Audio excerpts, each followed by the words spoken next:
আসসালামু আলাইকুম এভরিওয়ান। আপনারা যে প্রাণীটা দেখছেন এটা কি আদৌ এত শান্ত? একটু জুম করে দেখাই, দেখেন। এটা খাঁচার ভিতর বন্দি আছে, এই জন্য অনেকটা শান্ত মনে হচ্ছে, তাই না? এটা যদি আপনার সামনে সুন্দরবনে আপনি ঘুরতে গেছেন, মনে করেন আপনার সামনে যদি এমন একটা প্রাণী পড়ে, তাহলে আপনার কি অবস্থা হবে?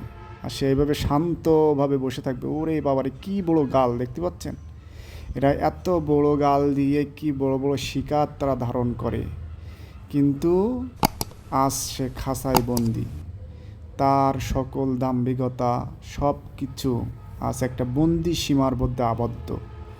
তার গায়ে যতই শক্তি থাকুক আর যতই হিংস্র থাকুক, সে আজ একটা বন্দি খাঁচায় আবদ্ধ হিসেবে তার জীবনযাপন পালন করতেছে।